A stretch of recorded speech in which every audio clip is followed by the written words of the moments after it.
If you've ever wanted to play a strategy game with friends but felt limited by the options, you should probably consider playing Magic, or Magic the Gathering. Today I'm going to teach you how to play it so you can show your friends, and before we get into that, I wanted to take a minute and talk about what it actually is and why you should play it. First, Magic the Gathering, or Magic for short, is a collectible trading card game similar to Pokemon or Yu-Gi-Oh! The best way I can describe it is like playing chess, except you can bring your own pieces to the board that maximizes your own personal strategy. And what's interesting is that there are over 30,000 pieces you can bring, which ensures that every game you play will be different. The reason you should play it is because it's fun. It builds trust between friends. It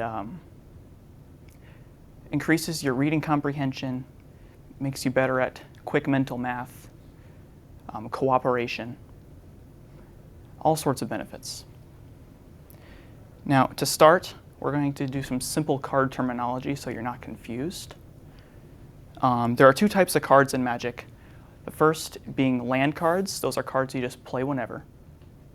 And spell cards, which include creatures, sorceries, instants, enchantments, and artifacts. It sounds like a bunch of gibberish, but you'll understand once you start playing. An ideal game would start with you drawing 7 cards from your choice of deck. There are multiple deck formats you can make depending on what type of game you want to play. The most popular are Commander, which is a 100 card deck, similar in size to this. There is 1 copy of every card, no duplicates, and you build the deck around a very special Commander creature. There's also Standard, which allows for multiple duplicates, and that is for competitive tournament-style games. You start with 7 cards in your hand, and depending on whether you go first or not, you may draw a card. But there are 5 main phases of each round once you get to playing. The first being the beginning phase, or upkeep. It starts with you playing a land card like this, Mountain.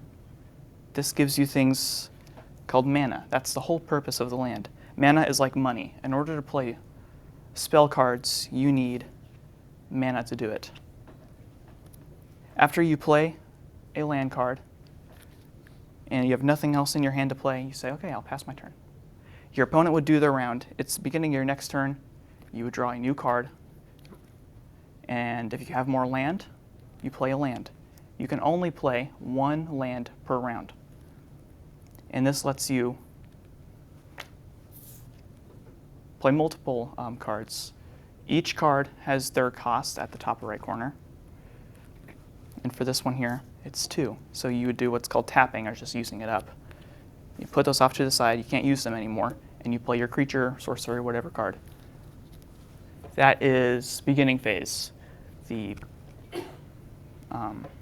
combat phase is where you send creatures you summon in to attack your opponent, because ultimately the goal of Magic is to defeat whoever you're playing against by pretty much any means necessary.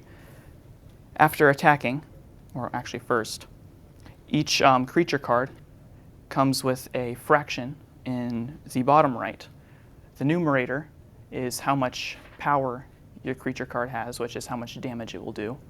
And the denominator is usually how much health it has.